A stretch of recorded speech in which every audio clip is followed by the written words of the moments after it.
Please welcome Vermont Senator Bernie Sanders.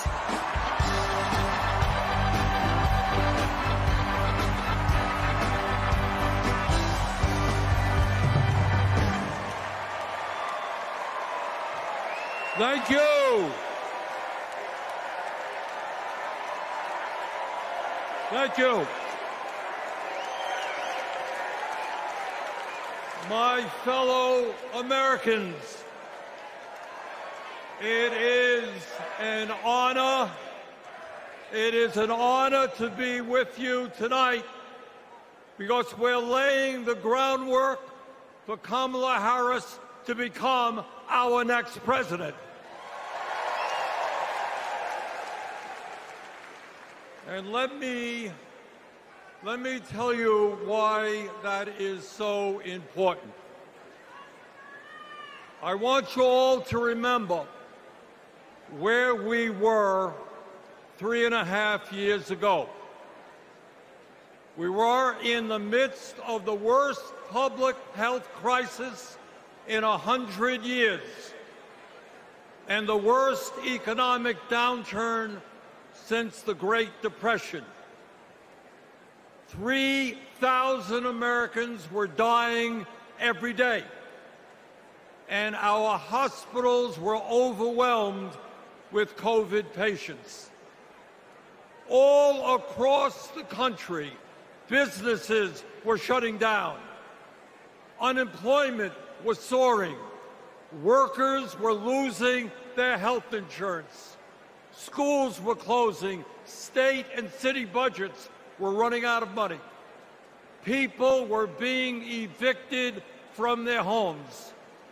Children in America were going hungry.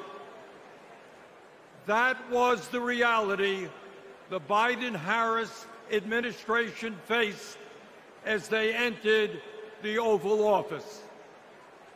A nation suffering, a nation frightened, and people looking to their government for support. And within 2 months of taking office, our government did respond.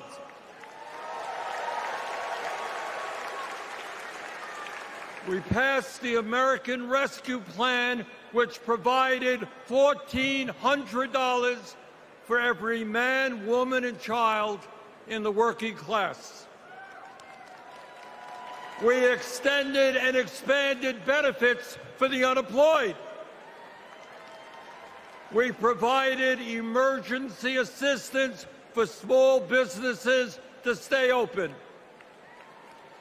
We guaranteed health care coverage to tens of millions of Americans through one of the largest expansions of Medicaid in history. We provided rent relief and mortgage assistance, which prevented tenants and homeowners from being evicted. We established emergency food programs for hungry children and the elderly, and protected the pensions of millions of union workers and retirees from being slashed by up to 65%.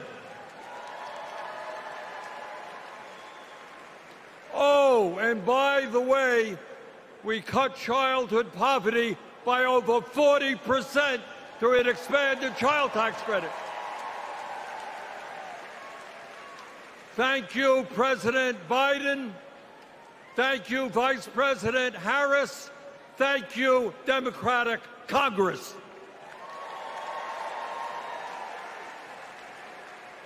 Now, I say all of this not to relive that difficult moment, but to make one simple point. When the political will is there, government can effectively deliver for the people of our country. And now we need to summon that will again. because too many of our fellow Americans are struggling every day to just get by, to put food on the table, to pay the rent, and to get the health care they need. Brothers and sisters, bottom line, we need an economy that works for all of us, not just the billionaire class.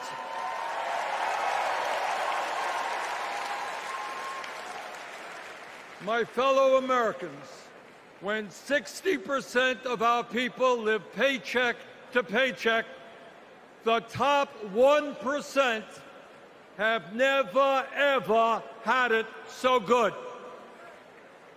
And these oligarchs tell us we shouldn't tax the rich. The oligarchs tell us we shouldn't take on price gouging. We shouldn't expand Medicare to cover dental, hearing, and vision.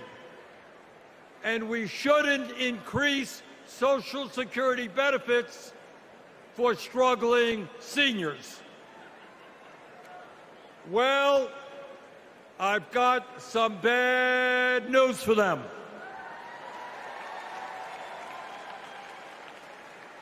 That is precisely what we are going to do.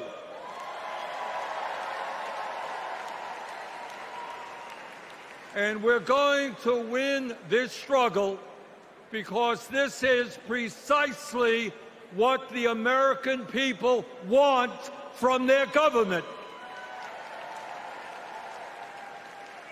And my friends, at the very top of that to-do list is the need to get big money out of our political process.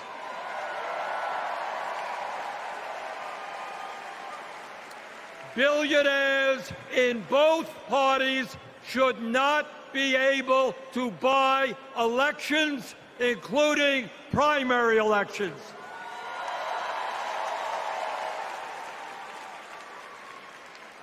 For the sake of our democracy, we must overturn the disastrous Citizens United Supreme Court decision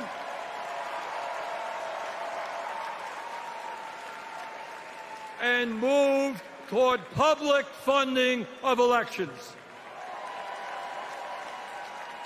And let me tell you what else we must do. We need to join the rest of the industrialized world and guarantee health care to all people as a human right, not a privilege. We need to raise the minimum wage to a living wage. We need to pass the PRO Act so that workers can organize in unions and gain the decent pay and benefits they deserve. We need to strengthen public education, raise teachers' salaries, and make sure that every American, regardless of income, receives the higher education he or she needs. We need to take on Big Pharma and cut our prescription drug costs in half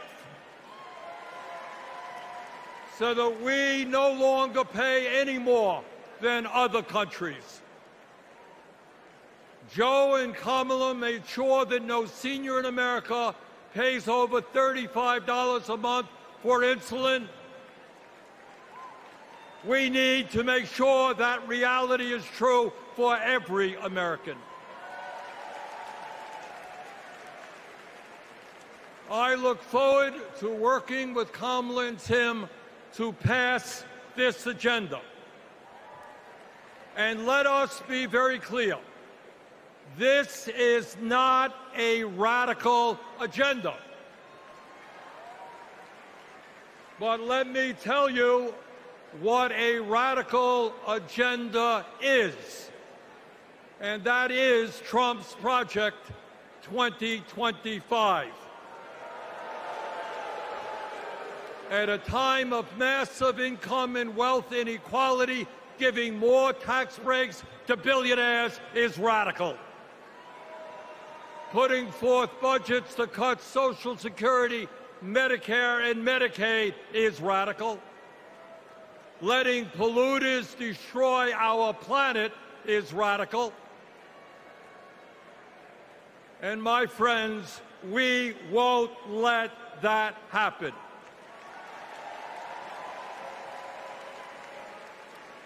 Fellow Americans, in the last 3.5 years, working together, we have accomplished more than any government since FDR.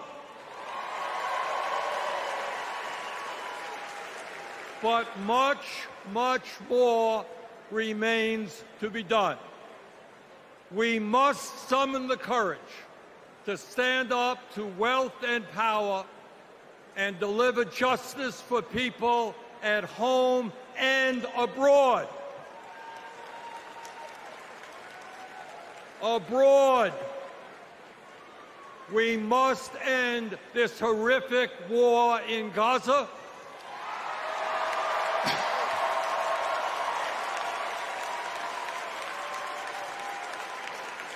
Bring home the hostages and demand an immediate ceasefire.